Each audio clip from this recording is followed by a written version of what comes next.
This is Daily Treasures with words of comfort, encouragement, and hope from the Word of God. Here is Dr. Nick Venditti with today's devotional. May 17. Pleasing the Lord through obedience. Welcome to Daily Treasures from the Word of God. Today's reading is Numbers 13 through 16. Our lesson is from Numbers 14, verse 8. If the Lord is pleased with us, then he will bring us into the land and give it to us, a land which flows with milk and honey. The book of Numbers is a record of Israel's history and her experience with the Lord in receiving the promises of a homeland. Let's look at three implications of our text. The first implication is the Lord promised the homeland to Israel. The one who made the promise was none other than God himself. The Lord gave his word as a bond. A major theme in the Bible is the Lord as keeper of the covenant.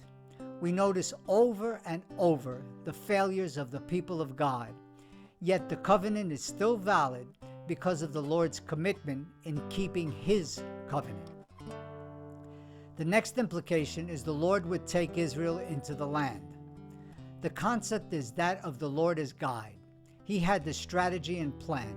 God knew the route that was best for Israel. The nations were hostile and their practices were abominations unto the Lord. Idolatry, worship of false gods, and the practice of the occult were only some of the offensive ways of the people of the new homeland promised to Israel.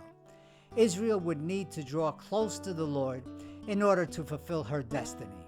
The Lord had freed Moses and Israel from Pharaoh's power and dominion. He also gave the daily marching orders to Moses, who communicated them to the people.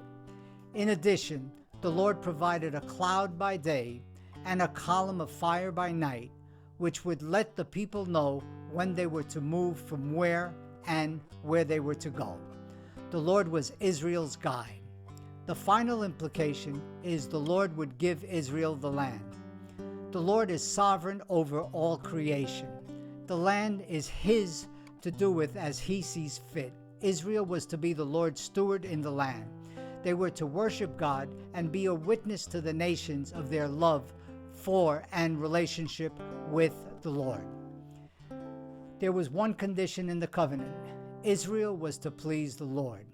This is another way of saying that it was vital for Israel to obey the Lord. Israel was to demonstrate her love and submission to the Lord by obeying him and his instructions that were in the Torah.